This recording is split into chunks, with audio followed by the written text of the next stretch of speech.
अस्सलाम वालेकुम। मैं उम्मीद करता हूँ कि आप सब बहुत अच्छे होंगे। आज मैं आपसे बात करने वाला हूँ, आप मतलब जनता जनार्दन से। बताइए मेरे देशवासियों, जिस देश में हम रहते हैं उस देश में एक तरफ नारी जाति को पूजा जाता हो देवियों के रूप में, चाहे वो काली माँ के रूप में, सरस्वती माँ के रूप में या दुर्गा माँ के रूप में, और दूसरी तरफ नारी जाति को अपमानित किया जाता हो, नारी जाति को अपमानित करके पीटा जाता हो, नारी जाति को बिना कपड़े के समाज में घुमाया जाता हो। तब सोचिए हमारी भारत माँ कितना शर्मसार होती है। बताइए मेरे देशवासियों, अगर मणिपुर में जो हुआ वो कारगिल के जवानों की पत्नी ना होकर वो किसी एमएलए एमपी के परिवार से होती तो भी 1.5 से 2 महीना बाद उसे इंसाफ नहीं मिलता, या वो किसी सीएम परिवार से बिलोंग करती तो भी उसे इंसाफ की गुहार लगानी पड़ती, या किसी पीएम के परिवार से होती तो भी पूरा देश एक मणिपुर को इंसाफ दिलाने की गुहार लगा रहा है, फिर भी उसे इंसाफ नहीं मिलता। या वो किसी बड़े उद्योगपति के परिवार से होती तो भी उनको इंसाफ दिलाने के लिए पूरा दर दर भटकना पड़ता। अगर वो गृह मंत्री जी के परिवार से बिलोंग करती तो उस डॉन का इंतजार 7 मुल्कों की पुलिस नहीं बल्कि उस अपराधी का इलाज 28 स्टेट की पुलिस कर देती। जी हाँ मेरे देशवासियों, फिर बताइए ऐसा क्यों है कि एक साधारण महिला को इसी देश में अपमानित किया जाता हो और उसे इंसाफ दिलाने के लिए पूरा देश गुहार लगा रहा हो, और वो अपराधी फांसी के तख्ते पर क्यों नहीं है? उस महिला को इंसाफ क्यों नहीं मिल पा रहा है? पूरा देश एक मणिपुर को इंसाफ दिलाने के लिए आवाज़ उठा रहा है, फिर भी एक मणिपुर को इंसाफ क्यों नहीं मिल पा रहा है? बताइए मेरे देशवासियों।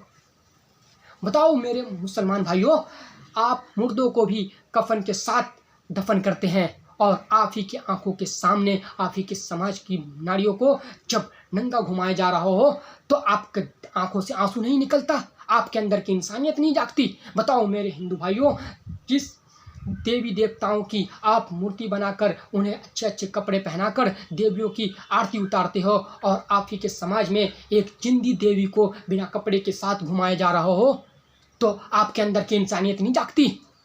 बताओ मेरे सिख भाइयों, जब आपके आंखों के सामने आपके समाज के सामने जब ये मैसेज, जब ये सूचना मिलती है तो आपके सर पे पगड़ी बांधा हुआ 7 से 8 मीटर का कपड़ा भी, जो पगड़ी के रूप में आप यूज़ करते हैं, पगड़ी बांधा हुआ सर भी आपका शर्मसार हो जाता है, शर्म से झुक जाता है इस घटना की खबर सुनने के बावजूद भी, और आपके अंदर की इंसानियत नहीं जागती। क्या अब भी आपको लगता है कि कोई आएंगे आपकी तरफ से आपकी आवाज़ उठाने? क्या आपको लगता है कि आपको इंसाफ दिलाने अभी भी कोई आएंगे?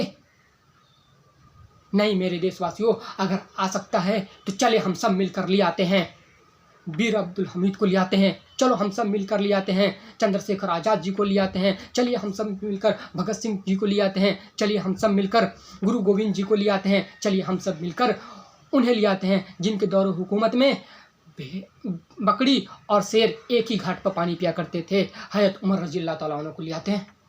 पर आप भी जानते हैं और हम भी जानते हैं कि अब नहीं ला सकते।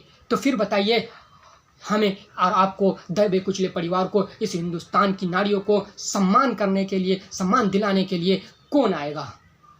ये लड़ाई किसी हिंदुओं की नहीं, ये लड़ाई मुसलमानों की नहीं, ये लड़ाई सिखों की नहीं। आज हमें इसलिए इंसाफ नहीं मिल पा रहा है क्योंकि हम हिंदुओं में बट गए, हम ST OBC में बट गए, हम जाति में बट गए, हम मुसलमानों में सिखों में बट गए, हम गुजरात पंजाब हरियाणा दिल्ली मुंबई बिहार में बट गए। इसलिए इंसाफ की गुहार लगाने के बावजूद भी हमें इंसाफ नहीं मिल पा रहा है।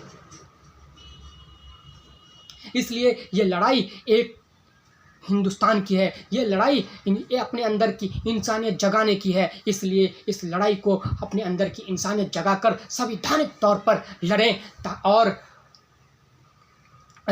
महिलाओं को इंसाफ दिलाने का काम करें। बाकी जय हिंद जय भारत।